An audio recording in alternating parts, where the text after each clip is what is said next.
Channel Sharing Tulus Kekristenan, sharing ke-59 dengan topik hanya menampilkan diri saja. Hanya menampilkan diri saja.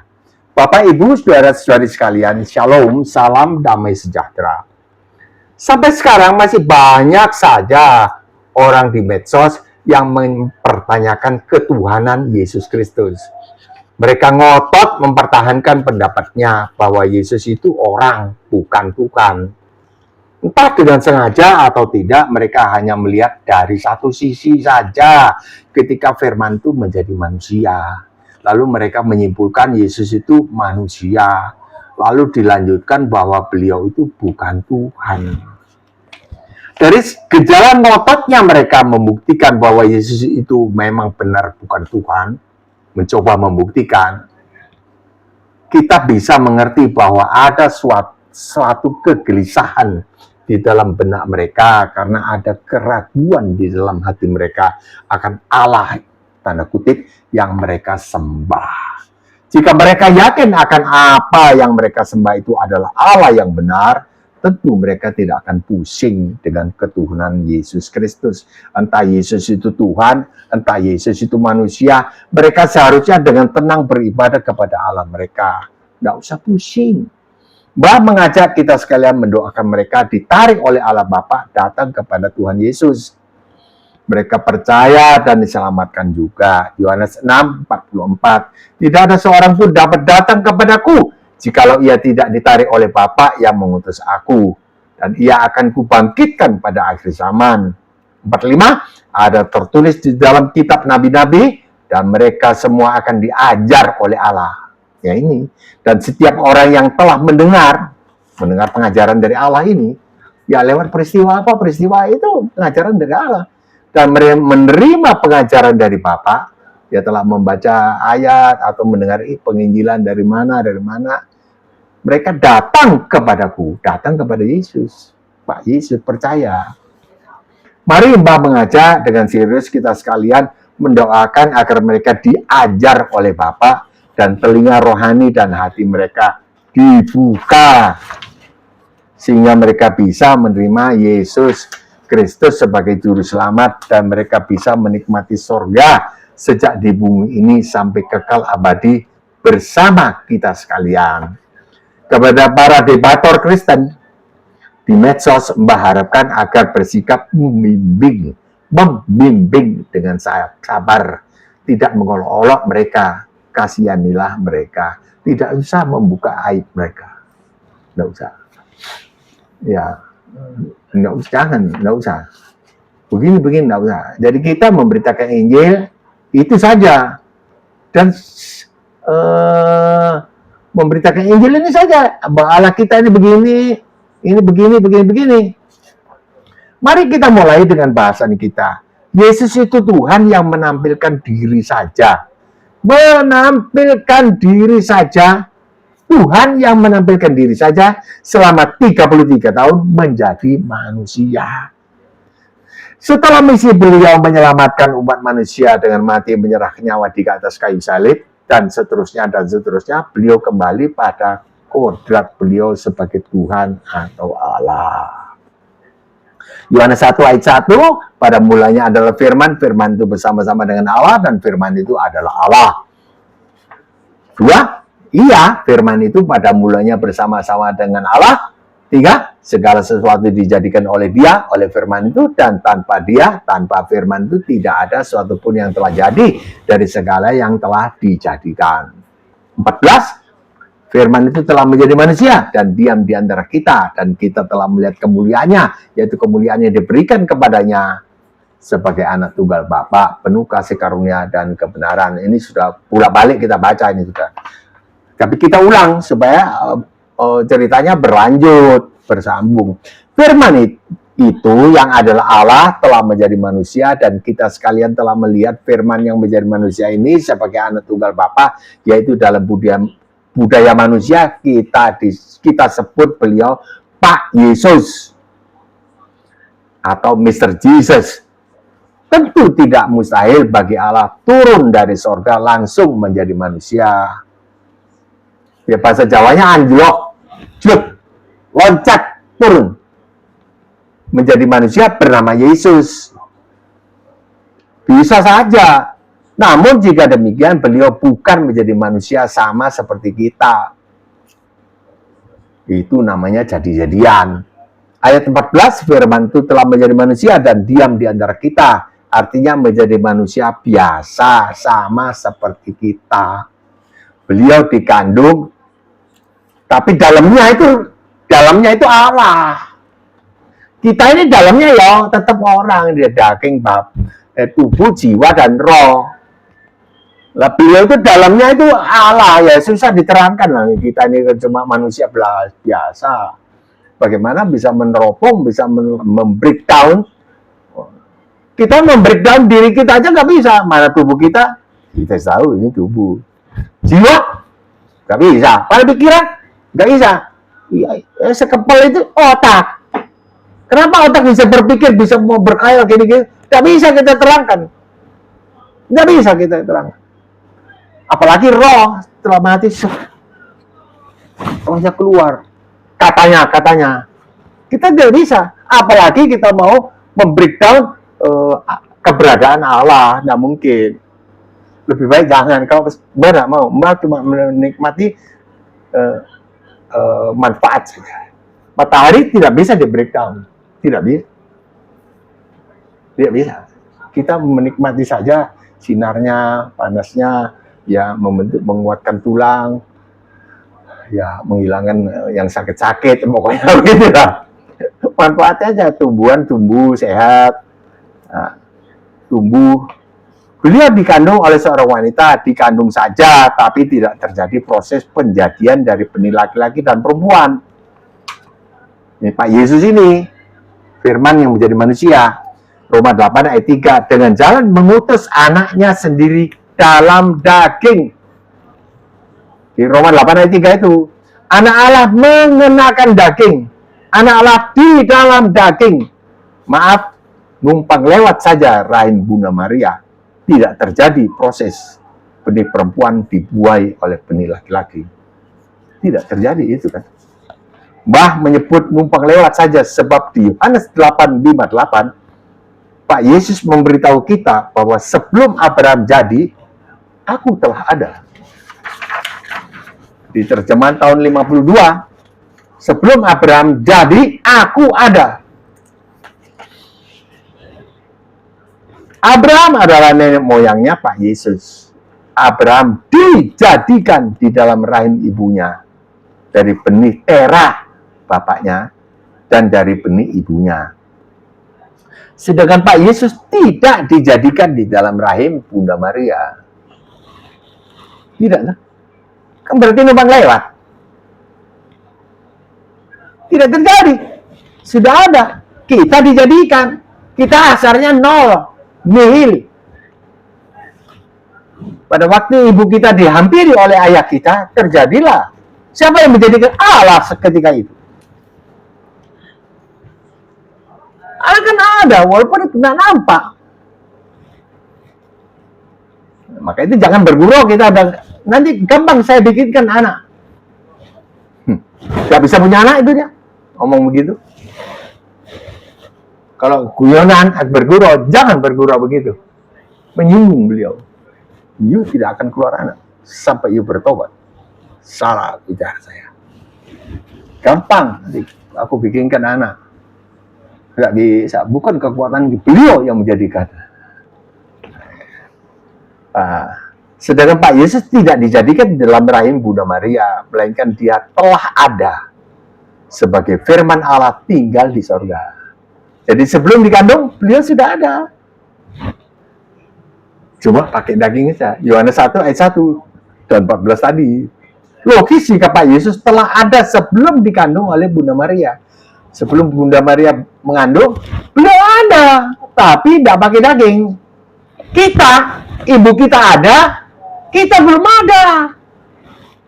Ketika ibu kita diambil oleh ayah kita baru dijadikan. Jadi di dalam rahimnya mama kita. Itu. Baru jadi, dijadikan. Pak Yesus tidak, sudah ada. Ada beliau. nggak pakai daging, terus disamakan dengan saudara-saudaranya, kita semua menjadi sama seperti kita. Jadi harus dilahirkan lewat ya rahimnya Santa Maria, Bunda Maria. Logis jika Pak Yesus telah ada sebelum dikandung oleh Bunda Maria, sedangkan Pak Yesus telah ada sebelum nenek moyangnya yang hidup sekitar 2000 tahun sebelumnya, sebelum Abraham. Abraham 2000 tahun sebelumnya. Maka logis jika Pak Yesus sudah ada sebelum sebelum Bunda Maria dilahirkan. Sebelum Bunda Maria dilahirkan, beliau sudah ada. Bunda Maria belum ada. Karena sebelum 2000 tahun yang lampau, sebelum Bapak Abraham jadi, beliau ada. Apalagi Bunda Maria. Kan gitu. Mana ada di antara kita yang sudah ada sebelum ibu kita dilahirkan? Tidak ada. Tentu tidak ada. Pastilah ibu kita sudah ada lebih dahulu. Karena kita dijadikan saat ibu kita dihamili oleh ayah kita. Sama seperti Abraham dijadikan. Karena kita adalah manusia. Sama seperti Abraham dijadikan. Kita dijadikan. Karena kita adalah manusia. Jadi ada proses penjadian di dalam rahim ibu kita. Pak Yesus adalah Allah yang sudah ada dari dahulu dan akan ada selamanya. Beliau tinggal di surga sebagai firman. Beliau tidak berdaging, turun ke dunia mengenakan daging dengan jalan dikandung dan dilahirkan oleh Santa Maria. Mbak berani bilang tidak ada proses. Kan sudah ada. Mengenai ada teori-teori lain dari agama lain, Mbak nggak ikut campur ya. Mbak tidak mau intervensi tentang kejadiannya manusia, katanya begini dan begitu di agama lain. Mbak tidak mau ikut campur ya. Itu Mbak sudah komit ya. Sharing tulus kekristenan. Tulus. Sharing tulus. Pak Yesus tidak dijadikan di dalam rahim Bunda Maria. Pak Yesus tidak dijadikan. Beliau ada tanpa awal dan tanpa akhir. Pak Yesus tidak juga dijadikan di dalam rahim Bunda Maria oleh mujizat Allah. Sekalipun tidak ada barang mustahil bagi Allah saat beliau bersabda. Kalau beliau bersabda jadilah benar-benar ya. Apa bumi apa enggak tahu. Matahari, tembak nggak tahu, nggak bisa bayangkan, nggak pernah mungkin AI ya, artificial intelligence bisa menggambarkan, tapi itu kan artificial, jadi bukan real. Sekalipun tidak ada barang mustahil bagi Allah saat beliau bersabda. Tidak ada ditulis di Alkitab, kita tidak bisa ikut. Bahwa Yesus dijadikan di dalam rahim Santa Maria atau Siti Maryam. Mbak ulangi, Pak Yesus tidak dijadikan di dalam rahim Bunda Maria. Beliau sudah ada sebelum dikandung oleh Bunda Maria. Beliau ada di sorga, namun tidak berdaging. Dikandung, dilahirkan oleh Bunda Maria supaya mengenakan daging. Roma 8 ayat 3. Supaya beliau menjadi sama dengan manusia pada umumnya. Sama dengan manusia pada umumnya. Ibrani 2 ayat 17. Itulah sebabnya maka dalam segala hal ia harus disamakan dengan saudara-saudaranya. Arti kalimat ini adalah termasuk harus dikandung dan dilahirkan oleh seorang wanita. Karena disamakan dengan saudara-saudaranya, disamakan dengan kita, dilahirkan oleh seorang wanita. Kalau anjok langsung turun jadi Yesus. Aku Yesus ya. Ikut aku ya. Sembahlah aku, bisa saja. Tapi itu namanya jadi-jadian. Penjelasan ini sekaligus menjawab sanggahan para debator. Masa Tuhannya orang Kristen dilahirkan oleh seorang perempuan? Mbah tidak sebutkan aslinya ucapan mereka yang sangat kasar dan melanggar sopan santun. Tidak boleh menyinggung privasi wanita, tidak boleh menyebut-nyebut itu, tidak sopan. Kalau orang Kristen balas itu, hancur gereja di Indonesia. Kita tidak bisa ibadah. Hancurlah kita. Kita tidak boleh, kita begitu kan mesti diam, tidak boleh melawan. tempelin kiri, kasih kanan. Ngalah saja. Ini memang pikul salib, ini namanya pikul salib. Bah masih merasa perlu melanjutkan membahas masalah ini karena seringnya masalah ketuhanan Yesus Kristus ini diulang-ulang diunggah oleh sebagian non-Kristen di medsos. Sehingga kemungkinan besar masalah ini akan bisa menggoyahkan orang Kristen, imannya orang Kristen, atau para non-Kristen yang telah dijamah Roh Kudus dan berminat untuk ikut Tuhan Yesus. Goyang. Oh gitu ya, bukan ya, karena dilahirkan oleh seorang perempuan, dari anunya perempuan. Kasarnya, Mbak cuma nggak boleh membalas. Matius 5:3, jangan melawan orang yang berbuat jahat kepada kamu. Jangan melawan, ya diem aja, jawab dengan sopan, tahan. Lukas 1:31, sesungguhnya engkau akan mengandung dan akan melahirkan seorang anak laki-laki dan hendaklah engkau menamai dia Yesus. Bunda Maria mengandung dan melahirkan seorang bayi laki-laki yang diberi nama Yesus. Ketika dewasa kita sebut beliau Pak Yesus sesuai dengan budaya manusia. Ini budaya English speaker ya tentu Mr. Jesus. Bunda Maria bukan melahirkan Tuhan Yesus. Bukan melahirkan Tuhan Yesus. Tentunya Bunda Maria dapat dipastikan memberi ASI, air susu ibu kepada bayi Yesus. Pasti Bunda Maria juga memberi layanan sanitasi kepada bayi yang dilahirkannya ini, BAK dan BAB, buang air kecil dan buang air besar. Bapak, Mbah tidak jelaskan kepanjangannya, nanti jadi nggak ngerti. Tetapi diyakini Bunda Maria tidak menyembah kepada bayi yang dilahirkannya itu, karena beliau tahu dari malaikat yang menyampaikan pesan kepadanya bahwa Bunda Maria akan mengandung dari Roh Kudus. Tahu dan melahirkan seorang bayi laki-laki, bukan Tuhan laki-laki. Coba ya. Sesungguhnya engkau akan mengandung dan melahirkan seorang anak laki-laki. Dan hendaklah engkau menamai dia Yesus. Bukan itulah sesungguhnya engkau akan mengandung dan akan melahirkan seorang Tuhan laki-laki. Dan hendaklah engkau menamai dia Tuhan Yesus. Tidak. Jadi ini mari, ini anak-anak muda, para generasi penerus ini, jangan salah. Jadi nanti kalau ditanya, kenapa Tuhanmu mati di atas kayu salib? Nggak bisa turun dari salib. Tuhan mati. Jawabnya apa? Bukan Tuhan. Dia Pak Yesus. Jadi manusianya mati. Tuhannya kan nggak mati. Dalamnya ke Tuhan. Maka itu bangkit dari antara orang mati. Harus tahu ini. Ini fondasinya kekristenan kita. Nggak usah nih para pendeta, para hamba Tuhan, gembala, atau ya para pengkhotbah juga. Jangan urusi plafonnya dulu. Urusi bangunan ini dasarnya, fondasinya. Banyaknya orang pindah agama, murtad. Jadi yang dilahirkan bukan Tuhan laki-laki, nggak bernama Yesus, Tuhan Yesus, bukan. Yang dilahirkan bayi laki-laki orang, tapi dalamnya Allah, tidak berdosa. Bayi yang tidak berdosa. Merry Christmas, Merry Christmas. Malam kudus sunyi senyap. Wah, hujan. Selamat hari Natal ini semoga Tuhan memberkati begini. Saya tanya, mengapa Mary? Why should we be Mary? Kenapa kita harus bersuka cita? Gak ada yang jawab.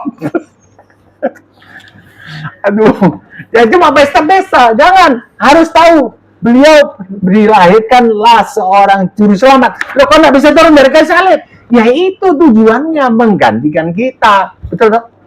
Kalau dibilang mengampuni, bingung. Mengampuni kok mesti mati ya? Lupa yang Matius 26-28. Inilah darahku, minumlah kamu semua dari cawan ini, karena inilah darahku, darah perjanjian yang ditumpahkan bagi banyak orang untuk pengampunan dosa. Jadi setelah darah tercurah, darah yang maha kudus tercurah, kita diampuni. Kalau darahnya Mbak Bagio ya nggak usah ya. Darah berdosa tidak laku. Mbak laku disalibkan untuk dosa sendiri. Bunda Maria mengandung dan melahirkan seorang bayi laki-laki yang diberi nama Yesus. Ketika dewasa kita sebut beliau Pak Yesus. Sesuai dengan budaya manusia, Bunda Maria bukan melahirkan Tuhan Yesus. Bukan. Tentunya Bunda Maria dapat dipastikan memberi ASI, air susu ibu, kepada bayi Yesus. Pasti Bunda Maria juga memberi layanan sanitasi kepada bayi yang dilahirkannya. Ini BAK dan BAB, buang air kecil dan buang air besar. Tapi diyakini Bunda Maria tidak menyembah kepada bayi yang dilahirkannya, karena beliau tahu dari malaikat yang menyampaikan pesan kepadanya bahwa beliau akan mengandung dari Roh Kudus dan melahirkan seorang bayi laki-laki, bukan melahirkan seorang Tuhan laki-laki. Jadi Bunda Maria mengerti bahwa yang beliau lahirkan adalah orang, bukan Tuhan. Jadi beliau tidak akan menyembah bayi yang dilahirkannya itu. Dengan penjelasan ini, Mbak harap tidak ada lagi pertanyaan bahwa Santa Maria menyembah bayi yang dilahirkannya di medsos. Nggak ada pertanyaan ini lagi loh. Ya, tolong sebarkan ini. Di tengah-tengah perjalanan misi beliau menuju target pengutusan beliau, target pengutusan. Yesus itu hanya utusan belaka. Iya, dia utusan apa? Untuk mati, menyerahkan nyawa, bro. Bukan untuk jadi Tuhan. Yaitu mati menyerahkan nyawa di atas kayu salib. Yohanes 10:18. Tuhan yang menjadi manusia ini pernah menyatakan jati diri beliau yang sesungguhnya, yaitu beliau adalah Allah yang menampilkan diri sebagai Pak Yesus. Menampilkan diri. Di Markus 2 ayat 10, di mana beliau tidak mengatakan, bangunlah, angkatlah tilammu dan berjalanlah, kepada orang yang lumpuh, yang membutuhkan kesembuhan bisa berjalan kembali. Tetapi beliau, Pak Yesus, memilih berkata, hai anakku, dosamu sudah diampuni. Sabda ini menurut orang Yahudi dan kita sekalian tidak ada hubungannya dengan masalah kelumpuhan penderita ini. Orang Yahudi saat itu berkata dalam hati mereka, orang ahli Taurat, orang ini menghujat Allah. Siapakah yang dapat mengampuni dosa selain daripada Allah sendiri? Ya Pak Yesus yang bikin gara-gara. Gara-gara saya bilang. Lah orang sakit luput dikatakan dosamu sudah diampuni, kan nggak nyambung Tuhan. Tapi jangan menyalahkan Tuhan. Kita ini mesti ada kerendahan hati, submisi. Kita ini rasa tolol di hadapan Allah. Bodoh. Beliau nanti memberitahu, ini Bagio, begini Bagio. Bodoh kita. Kenapa? Ini Mbak juga dapat ini. Dulu kembalannya Mbak bilang juga ini, karena sakit penyakit kayak itu karena dosa. Jadi dosa harus diampuni dulu, nanti disembuhkan. Bukan. Mbak dibukakan. Mari kalau ada yang berpendapat lain silakan share di komentar. Bukan. Markus 2 ini. Bukan. Bukan, malah menyatakan begitu. Orang sakit karena berdosa, jadi harus diampuni dulu. Terus kemudian disembuhkan di jalan yang tidak. Coba baca baik-baik. Di Markus 2:10 di mana beliau jadi, hai anakku, dosamu sudah diampuni. Sabda ini menurut orang Yahudi dan kita sekalian tidak ada hubungannya, benar toh, dengan masalah kelumpuhan berita ini. Orang Yahudi saat itu berkata dalam hati, orang ini menghujat Allah. Siapakah yang dapat mengampuni dosa selain daripada Allah sendiri? Pak Yesus bikin gara-gara. Tetapi Pak Yesus berkata, mana yang lebih mudah mengatakan? Kalimat pertama, hai anakku, dosamu sudah diampuni. Atau kalimat kedua, bangunlah, angkatlah tilammu dan berjalanlah. Berpuluh tahun Mbak tidak ngerti. Berpuluh tahun. Ini baru. Baru 2018-an kita berdoa, oh bacaan, oh begini. Kamu ini mengaku bodoh Tuhan. Dibuka, waduh dahsyat. Waduh. Sama mudanya. Mana yang lebih muda? Ya sama mudanya. Artinya ada tujuannya saya pilih kalimat yang pertama. Ya, saya bikin gara-gara kamu bingung semua ini. Ada maksudnya, ada tujuanku. Beliau Tuhan. Tentu sama mudanya bukan. Nah, seperti Mbak ini kan bilang itu sama. Coba dosamu sudah diampuni, anakku, dosamu sudah diampuni. Atau bangkitlah, berjalanlah, angkatlah tilammu, berjalanlah. Sama tuh gampang juga. Ayat 10, Mbah salin dengan pengertian supaya langsung aja, terlalu panjang nanti. Aku memilih mengatakan kalimat pertama yang tidak ada hubungannya dengan kesembuhan penderita lumpuh ini, supaya kamu tahu, ini aslinya, bahwa di dunia ini aku, anak manusia, yang menampil sebagai anak manusia, sesungguhnya adalah Allah sendiri, seperti pendapat kamu sekalian, hai ahli Taurat, bahwa hanya Allah yang berkuasa mengampuni dosa. Akulah Allah yang kalian pikirkan itu. Dan aku sedang menampilkan diri sebagai manusia. Bahasan tentang ini bisa ditonton di channel ini di video ke-47. Tadi ke-47. Lukas channel sharing tulus kekristenan. Lukas 3:33. Ketika Yesus memulai pekerjaannya, ia berumur kira-kira 30 tahun. Jadi menampil berapa lama? Yesus ini menampil firman menjadi manusia ini menampil berapa lama di atas muka bumi ini? Mbak mau carikan ayatnya. Mbak ini kan cuma gitu aja, nggak keluar pendapat sendiri. Kalau Mbak nggak tahu, saya bilang nggak tahu. Aku orang awam. Loh, kalau gitu Mbak nggak tahu bagaimana Mbak jadi orang Kristen. Karena itu tidak mempengaruhi keselamatanku. Orang Eskimo selamat nggak? Nggak tahu. Sebab firmannya kan Yohanes 3 ayat 16, barang siapa percaya. Lah kalau dia tidak mendengar firman Tuhan, ada yang menginjili sampai sana, sampai di puncak Gunung Everest misalnya. Selamat enggak, Mbak? Nggak tahu, Mbak. Kok nggak tahu, Mbak? Ya, kalau dia selamat atau tidak selamat, pengetahuannya tidak mempengaruhi keselamatanku. Itu saja pokoknya. Karena saya tidak diutus ke sana. Kalau saya diutus ke sana, tentu dengar berita Injil. Dan sekarang ini saya diutus, Mbak diutus kepada ya para pendengar video ini. Tentu ada tujuannya, tidak kebetulan. Jadi harus menerima. Percaya, selamat. Kalau nggak percaya, nggak selamat. Kalau nggak mendengar, ya nggak tahu. Saya nggak tahu. Nggak bisa, Malaysia nggak bisa. Tidak mau, yang merasa tidak layak. Aku memilih mengatakan kalimat pertama yang tidak ada hubungannya dengan kesembuhan menderita lumpuh ini supaya kamu tahu bahwa di dunia ini aku yang menampil sebagai anak manusia sesungguhnya adalah Allah sendiri seperti pendapat kamu sekalian, hai orang ahli Taurat, bahwa hanya Allah yang berkuasa mengampuni dosa. Akulah Allah yang kalian pikirkan itu dan aku sedang menampilkan diri sebagai manusia. Bahasan tentang ini bisa ditonton di channel ini sharing tulis kekristenan di channel di video ke-47.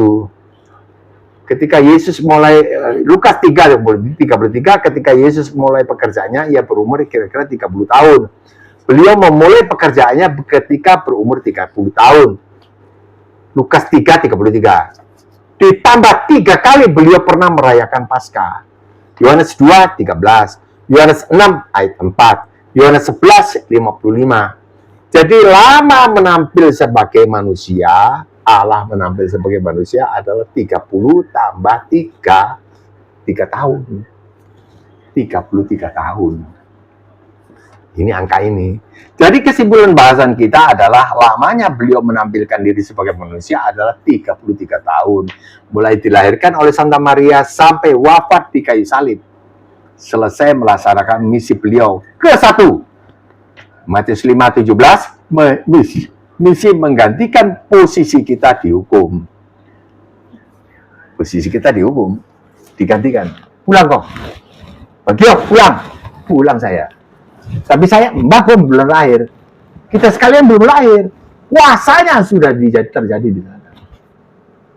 Kuasanya sudah diputuskan. Mbak gak berani ngomong yang masuk di dalam ranah hukum ya. Inkrah van Geweeste. Katanya begitu. Mbak gak berani ngomong itu karena tidak punya kesadaran, tidak ada legalitas untuk berkata itu. Matius 26-28, misi mencurahkan darah demi pengampunan dosa kita. Itu misi kedua. Pertama menggantikan, kedua mencurahkan darah. Dipandang dari sudut yang berbeda-beda. Sudut korban, penumpahan darah, beliau misinya mencurahkan darah demi pengampunan dosa kita. Jadi Yesus itu hanya utusan belaka. Iya, diutus untuk apa? Untuk apa? Untuk ngajar jadi Tuhan, bukan untuk mati mencurahkan darah. Karena tanpa penumpahan darah tidak ada pengampunan. 3, 1 Korintus 6, 19-20, misi membeli diri kita dari kita. Diri kita dari kita sendiri. Nah, kita kan sekarang pilihku, aku tersinggung harga diriku. Itu karena kita memiliki diri kita. Menjadi milik Allah, diri kita menjadi milik Allah. Dan bahwa kamu bukan milik kamu sendiri, sebab kamu telah dibeli dan harganya telah lunas dibayar. Dibayar bukan dengan perak atau emas, melainkan dengan darah yang mahal, yang maha suci. 1 Petrus 1 ayat 18-19. Karena itu muliakanlah Allah dengan tubuhmu. Setelah selesai misi penyelamatan umat manusia ini, beliau kembali kepada kodrat beliau semula, yaitu Tuhan atau Allah. Bangkit dari kubur, 40 hari jalan-jalan, tubuhnya tembus tembok. Nah, kita akan diberi tubuh seperti itu, tubuh kemudian tembus tembok. Waktu nanti beliau datang. Kalau kita sudah mati ya dibangkitkan kembali. Maka dari itu Tuhan datang di atas awan, itu lagu anak-anak sekolah minggu. Tinggal di sorga selamanya, sementara ini menunggu waktu beliau tinggal di sorga. Tuhan, kita sembah. Beliau Tuhan, kita sembah. Waktu di bumi tidak disembah, tapi beliau tidak menolak untuk disembah. Karena dalamnya itu Allah. Itu apa? Beliau bikin gara-gara Tuhan. Bikin gara-gara. Dosamu sudah diampuni, orang protes. Ada tujuannya, yaitu memberitahu kita supaya kamu tahu bahwa anak manusia ini di dunia ini berkuasa mengampuni dosa. Artinya aku ini adalah Allah. Seperti yang kau pikirkan berkuasa, hanya Allah yang berkuasa mengampuni dosa. Coba dibaca. Resapi. Tidak salah, Bah. 100% tidak salah. Bisa berdiskusi. Nggak usah berdebat-debat, nggak usah, Mbak. Nggak bisa ya. Nggak level lah. Nggak level karena Mbak ini orang awam. Orang STH mau berdebat dengan orang awam ya. Artinya ya nggak cocok ya. Mbak nggak bisa lawan dong. Tapi menjelaskan bisa dong. Setelah selesai misi penyelamatan umat manusia ini, beliau kembali kepada kodrat beliau semula, yaitu Tuhan atau Allah, tinggal di sorga selamanya. Sementara ini menunggu waktu beliau turun kembali. Yang katanya tidak tahu hari kiamat. Itu nggak usah diusut. Terus itu dengan satu data itu, kemudian kita ambil keputusan. Saya kira itu semena-mena ya, semena-mena bodohnya ya. Itu langsung. Karena dia bilang nggak tahu. Mungkin ada bagi kerja ya. Itu lebih baik kan. Mungkin ada bagi kerja dengan Allah Bapa ya. Tapi yang jelas sebetulnya sebabnya adalah hanya Allah. Kemuliaan Allah itu adalah merahasiakan sesuatu. Itu ada ayatnya. Merahasiakan. Beliau. Karena kemuliaan semuanya diborong oleh Tuhan Yesus. Allah Bapa nggak dapat bagian ini, kemuliaannya beliau. Merahasiakan ini. Waktunya beliau kembali. Yang turun Ya Tuhan Yesus, bukan Tuhan yang lain. Apalagi Tuhan Bagio. Ada orang yang selalu minta sumbangan, donasi, Pak Bagio, ini tolong ini. Jangan jadikan aku Tuhan Bagio ya. Mbak keras sekali, tidak mau. Mau mendengar belajar, saya kasih. Tidak mau belajar, tidak. Biar ketua yayasan apa, tidak. Saya tidak mau. Tuhan akan bilang, carilah dahulu kerajaan surga serta kebenarannya. Nanti semuanya ditambahkan. Tapi saya terus donasi. Begitu saja dengan lalu malas belajar. Tidak. Sementara ini menunggu waktu beliau turun kembali selaku hakim yang menghakimi. Nah ini, hakim yang menghakimi di seluruh dunia ya. Bukan Tuhan itu ya. Terlalu membodohkan diri sendiri. Tidak ada istilah lain. Membodohkan diri atau degil. Supaya mencari diri, dipaksakan bahwa Yesus itu bukan Tuhan. Kalau dengan data itu kan artinya tidak pintar, tidak bijak ya. Bodoh. Ya. Matius 24 ayat 30. Sampai di sini dulu Mbak, mohon pamit undur diri. Kiranya turunlah segala berkat dari sorga, berkat rohani, jasmani, serta ekonomi berkecukupan bagi seluruh penonton video ini serta keluarganya di dalam nama Tuhan Yesus Kristus. Amin. Jika berkenan berlangganan, tekanlah subscribe. Jika suka, tekanlah like atau jempol ke atas. Jika ingin menolong saudara-saudara atau keluarga, bagikanlah video ini kepada mereka. Tulislah komentar, koreksi Mbah, atau apresiasi Mbah. Jangan abstain, berguna sekali untuk Mbah, mau tahu bagaimana. Gitu kan. Ya, sampai besok, insya Allah. Shalom.